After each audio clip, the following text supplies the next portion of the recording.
Tahapan penerimaan murid baru di Kota Makassar mulai berjalan. Dinas Pendidikan Kota Makassar sedang melakukan simulasi pendaftaran sejak Selasa 12 Mei 2026.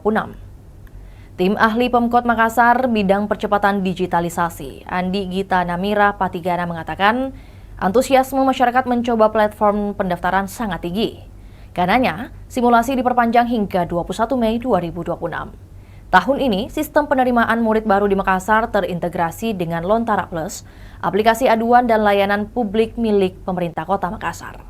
Menurutnya, dari proses simulasi tersebut ditemukan sejumlah alur pendaftaran yang masih membingungkan masyarakat.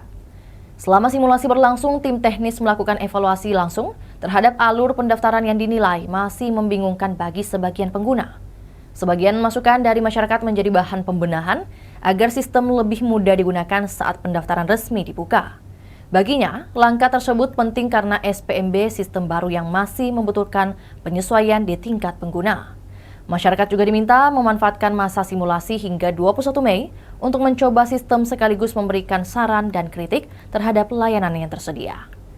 Kendala utama yang ditemukan selama simulasi berada pada alur login dan pendaftaran akun, khususnya terkait penggunaan nomor induk siswa nasional. Dalam sistem tersebut, pengguna yang sudah memiliki NISN dapat langsung mengecek data dan memperoleh username serta password untuk login. Sementara calon peserta didik yang belum memiliki NISN diwajibkan membuat akun terlebih dahulu melalui formulir pendaftaran.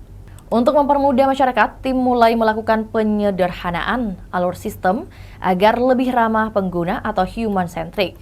Selain itu, tim juga berencana membuat grup WhatsApp maupun Telegram sebagai wadah penyampaian keluhan dan masukan masyarakat secara langsung. SPMB tahun ini mencakup seluruh jenjang pendidikan mulai dari TK, SD hingga SMP. Itulah tadi berita hot news kita pada hari ini. Saksikan berita hot news lainnya hanya di kanal YouTube dan Facebook Tribun Timur. Download Tribun X sekarang, menghadirkan lokal menjadi Indonesia.